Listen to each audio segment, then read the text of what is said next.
And a day like this, 1 year after, we actually celebrate the happy times that we had then. So those who knew Mama, she was a very lively person. At least for me, she was. The way I knew her, she was very lively. Yeah, that is my brother.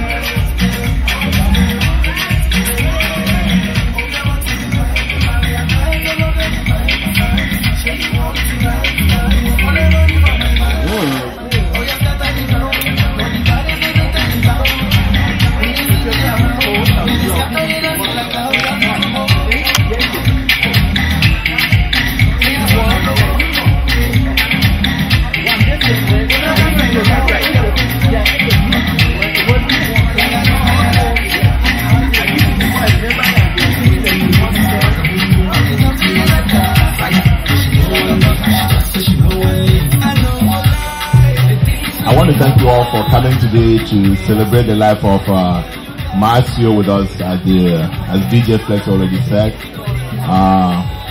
I think that the people who are here this afternoon or this evening are people who are very important to Marcio, and I think her spirit is resting very much in peace right now, knowing that you all are here. The whole family does. We wanted this to be small, but this family doesn't do anything small.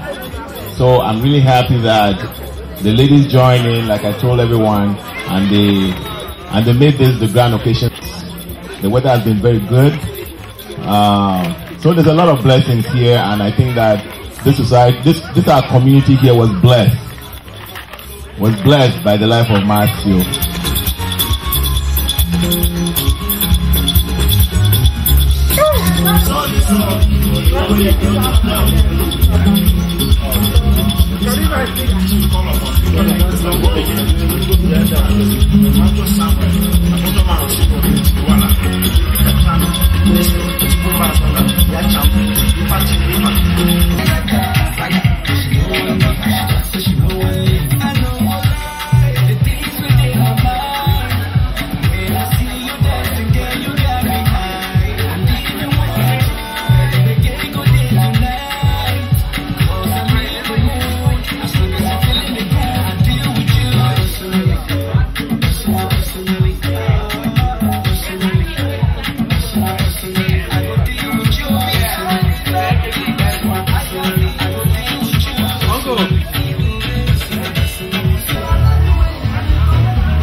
Yeah, that is my brother.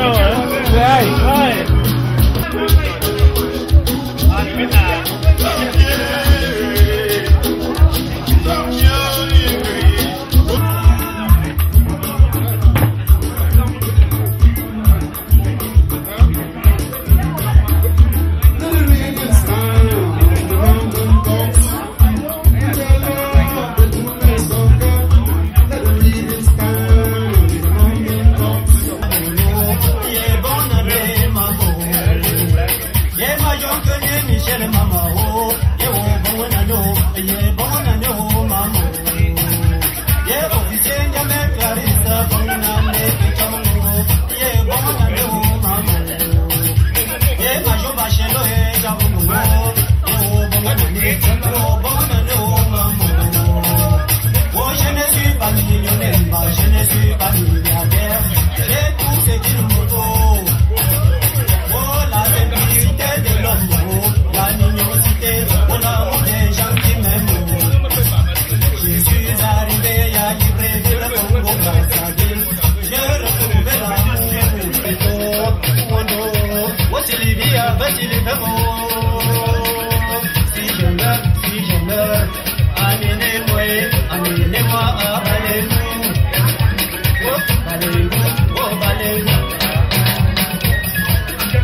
Just like we do it in Cameroon.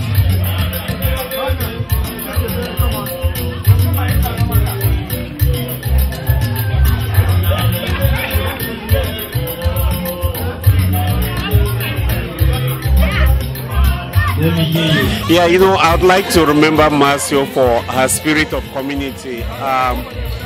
I seen her maybe very close in a couple, maybe 3 or 4 scenarios where she was really down to earth with a concern for people of her community. Her distribution of even something that you would not imagine, condoms to people, was a mark of the concern that she had for safety, you know, for people as they live their lives here in the Twin Cities. First, I should now say Marcio, may she rest in perfect peace. More so, she's my mother-in-law. That's the gratitude I pay to her. She's one a woman with whom I've lived in this house where we are celebrating her life. She was very instrumental to me and to the family. She's quite a woman who unites people, a community developer, an educator, and I am wishing that the family people who are now remembering her life should now think that Mercy, or where she is, she should be giving us the glory which we expect. I remember her for being a very loving mother and always standing up for herself. About being a loving mother, I remember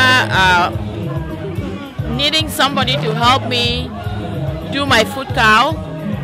We bought a cow and we needed to clean the legs.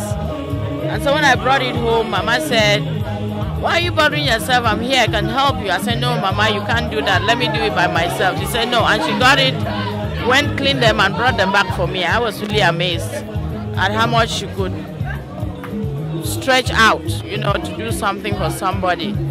Then secondly, she had an issue about an NGO with somebody, and she needed a community to step in and help resolve the problem. And we were having an executive meeting, and she showed up and she wouldn't go away until somebody listened to her. And I said, wow, this must be a very strong woman, you know, standing up for herself when she needs to. And I know eventually the community was able to listen to her, even though her problem was not resolved the way she wanted, but she stood up. She wasn't quiet. She stood up for herself. And those are the two things that I take away from her life, you know, standing up for myself when I need to, without waiting on somebody to do it for me. That lingers around my brain now all the time. And sometimes I stand up for myself because I remember the way she did for herself. Oh my God, a lot about Ma. Ma was a very inspirational woman, and she actually shaped my thought process when I just arrived in America. The first thing that I could remember is when she came to make presentation about HIV/AIDS in my cultural group, and I saw her bold, how open she was to talk about a disease that was dreaded by most Africans and like myself. But that inspired me, and I had a personal conversation with Ma, and Ma was right there to say, Florence, if you don't speak it out, people will not learn and people will not get out of it.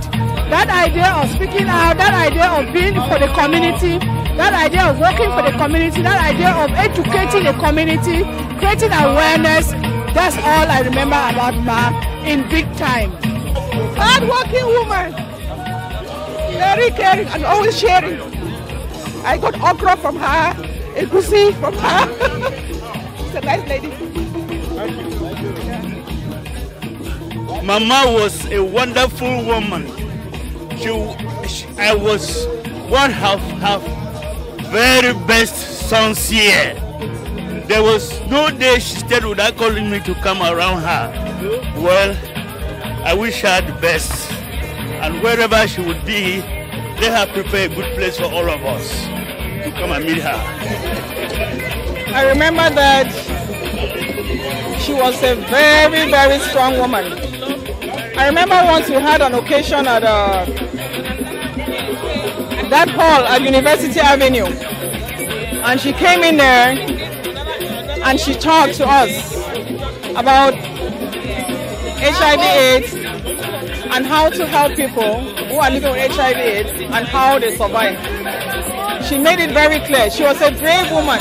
In those days, people were not even talking about it in Minnesota, and I think that was the first time that our community became aware. After that, she started an organization to lead the fight against that. She helped a lot of people. At that time, my husband was still in Minnesota, very sick at the nursing home where I worked at actually when I just graduated from nursing school. And I saw Siona Nchotu every evening I went to work. You know, unfortunately, when they passed away, I was still in Minnesota. I was in Cameroon working on my project. But she's a woman who led by example with all her many children in Cameroon, and her many children here in Minnesota, family, her brother. That is the kind of thing we want. A mother dies and leaves behind a legacy for people to follow. She led by example. She did not just talk, she talked and she started something to help our community. not only to help the community in Minnesota, the community back home. And thanks Mama Nchotu, because she has given me the strength and energy to help the people in Cameroon who are living with HIV/AIDS. So, to God be our glory. Thank you. Thank you.